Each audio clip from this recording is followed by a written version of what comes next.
Good morning, everyone. Welcome to the second day of the chapter one of our maths book, that is playing with numbers. Just a quick recap of what we learned yesterday. Yesterday, we learned about expanding numbers and writing them in general forms, right? But today, it's going to be totally different. Today, we are going to explore more about the relationship between the divisor, dividend, quotient, remainder, ये सारी चीजें ठीक है. So quickly we will just skim through the objective. Today's objective will be we will be able to find relation between divisor, dividend, quotient and remainder. ठीक है. These four terminologies अभी आपको चिंता करने की कोई जरूरत नहीं, because we will be exploring and we will be understanding what these terminologies mean. ठीक है. So in this video we will be understanding ki what this terminologies mean, what are these things actually. Okay, so before just going directly into the terminologies, I just wanted to share one little story with you. um, in a remote village in Udupi, there is one remote village called Udupi which produce thousands of kilos of rice every year. तो एक village है उडुपी बोल के, वहां पे बहुत सारे rice, thousands of किलोस के राइस हर साल तैयार होते हैं, वो लोग फार्म करते हैं. ठीक है. सो and they also export this rice to different parts of the world, of the country as well. And this year they're left with only 247 bags of rice for themselves. So वो लोग export करते थे rice पूरे India में और बाहर भी. And इस साल क्या हुआ, इस साल they left with 247 bags of rice for themselves. उन लोग खुद के लिए, for the whole village, they have 247 of 47 bags of rice left for themselves. ठीक है. So now there are 15 families in village. So इस village में there are 15 families who need to share this 247 bags of rice equally among themselves. So इस गांव में total 15 families हैं who need to share this 247 bags of rice equally among themselves. ठीक है. तो what happened? But they don't have any idea, or they don't have any idea about like how many bags should each family get. उनको पता नहीं है कि अभी हर family को कितना बैग्स मिलेगा और मिलना चाहिए. ठीक है. So what happened? They called a wise person from the village. एक इंसान को उन्होंने बुलाया who is wise enough to actually tell them कि कितना मिलना चाहिए हर एक फैमिली को, and asked her for help. ठीक है. She immediately told them how many bags should be given to each family and how many bags will be left at the end. ठीक है. तो उसने बोल दिया कि कितने बैग्स हर फैमिली को मिलना चाहिए और कितने बैग्स बच जाएंगे एट द एंड. ठीक है. So I just want you guys to just pause this video अभी and think about two questions कि how many bags should each family get and how many bags were left at the end, and how will you do this thing and how will you find out these two answers. Okay, so pause the video for like 2 to 3 minutes.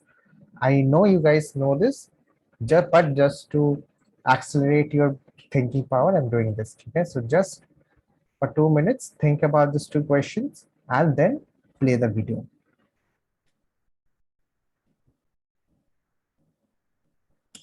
Awesome. So the wise person said कि हर एक family को 16 bags of full of rice मिलना चाहिए. हर family को 16 bags मिलना चाहिए. ठीक है. And at the end 7 bags were left at the end. And at the end 7 bags रह गए थे. तो फार्मर ने पूछा कि उनको कि आप मुझे बता सकते हो कि कैसे आपने किया. So she उन्होंने कहा कि she said that she divided 247 bags by 15 people.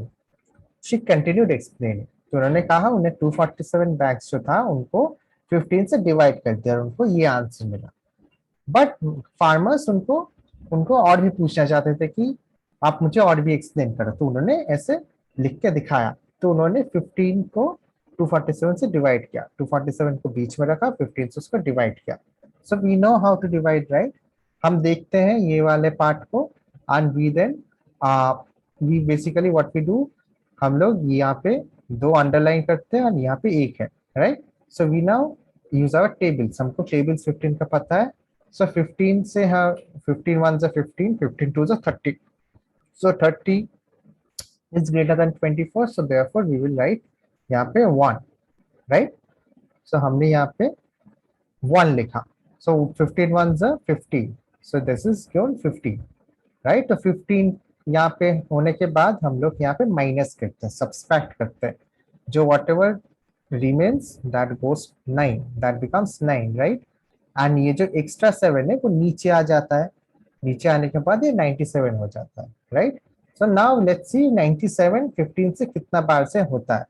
तो 15 1 से 15, 15 2 से 30, 15 3 से 45, 15 4 से 60, 15 5 से 75, 15 6 से 90, 15 7 से 105. But 105 is greater than 97. So 15 6 से 90 आता है, right. So यहाँ पे 16 लिखा और यहाँ पे 90 आया. फिर से हम यहाँ पे माइनस कर देंगे and that remains 7. तो उन्होंने कहा कि जो क्वेश्चन है, जो आंसर हमको मिला, that is the number of bags everyone should be getting. So everyone should be getting 16 bags each. So that is the question. यहाँ पे क्वेश्चन है, that is the question, right. Following which the remainder जो बच गया, which we call as a remainder, so is the number of leftover bags because they cannot be equally divided amongst them all. So यहाँ पे अब इतना तक 16 bags तक हम equally divide कर सकते थे, but उसके बाद 7 bags जो बाकी था, we cannot equally distribute them among the 15 families. Therefore that remain as a remainder, that is a leftover bag. ठीक है. देन जो जो जितने नंबर्स ऑफ बैग थे उनको हम डिविडेंड बोलते हैं. टोटल नंबर ऑफ बैग्स जितने थे विच इज कॉल्ड डिविडेंड. तो टोटल नंबर जो था जिसको हमने डिवाइड किया which we call it dividend. ठीक है. एंड जिससे लाइक हमने बैग्स को डिवाइड किया बाय 15 फैमिलीज. इतने 15 फैमिलीज थे and we divided 247 by 15, right. तो 15 से हमने डिवाइड किया 247 को. तो 15 को हम बोलते हैं डिवाइजर. ठीक है. सो जो just make a note of this thing कि हम जिसको डिवाइड करते हैं उसको हम डिविडेंड बोलते हैं, जिससे डिवाइड करते हैं उसको हम डिविजर बोलते हैं. जो आंसर आता है that we call is question, and अगर कुछ रिमाइंडर आ जाता है या कुछ बच जाता है वी कॉल इट रिमाइंडर. ठीक है. To make a note of this thing because this terminology is going to help us and we are going to use it in our online class आगे. ठीक है. बट कभी कभी ऐसा होता है कि कुछ नंबर्स जो कंप्लीटली डिविजिबल हो जाते हैं. फॉर एग्जाम्पल यहाँ पे 12 288 है. तो 12 के साथ हमने अगर इसको डिवाइड किया तो 12 2 जा 24, क्योंकि 12 3 जा 36 हो जाता है, 28 से वो बड़ा है. सो ऑब्वियसली 24 यहाँ पे आएगा.